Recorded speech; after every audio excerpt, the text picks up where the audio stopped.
नमस्कार, स्वागत है आपका अपना चैनल पौराणिक कथा पर। आइए सुनते हैं मार्कंडे पुराण से एक मूल कथा, ऋषि मार्कंडे की कथा।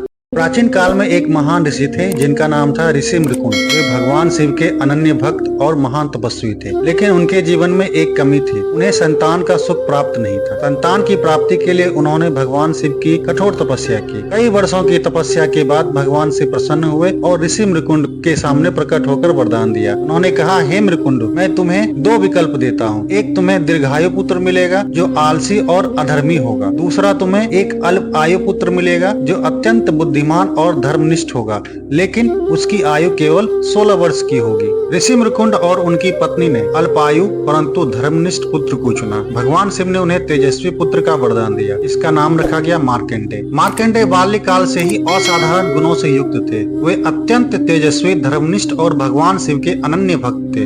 बचपन से ही उन्होंने वेदों और शास्त्रों का अध्ययन किया और जल्दी ही महान विद्वान बन गए। उनके माता पिता उनसे बहुत प्रसन्न थे, लेकिन उनके हृदय में एक चिंता थी, मार्कंडे की केवल 16 वर्ष की आयु। जब मार्कंडे का 16वां जन्मदिन निकट आया, उनके माता पिता अत्यंत दुखी हो गए। उन्होंने मार्कंडे को उनकी छोटी आयु के बारे में बताया और यह भी कहा कि उनकी मृत्यु अब निकट है, लेकिन मार्कंडे ने इस सत्य को शांतिपूर्ण ढंग से स्वीकार किया। मार्कंडे भगवान शिव के प्रसिद्ध ज्योतिर्लिंग के समीप जाकर शिवलिंग की आराधना करने लगे। वे शिवलिंग को गले लगाकर भगवान शिव का ध्यान कर रहे थे। तभी यमराज, मृत्यु के देवता, वहां आए और मार्कंडे को अपने पास में बांधने का प्रयास किया। जैसे ही यमराज ने मार्कंडे पर अपना पास डाला, शिवलिंग फट पड़ा और भगवान शिव स्वयं प्रकट हुए। क्रोधित भगवान शिव ने यमराज को चेतावनी दी और अपने त्रिशूल से उन पर प्रहार किया। यमराज तुरंत पीछे हट गए।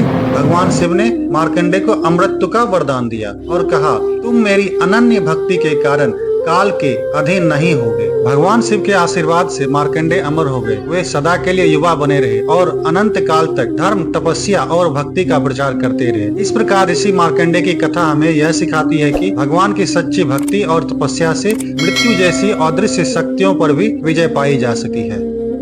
कहानियों का सफर जारी रहेगा, बस आपका साथ चाहिए। चैनल को सब्सक्राइब करें, लाइक करें और शेयर करें।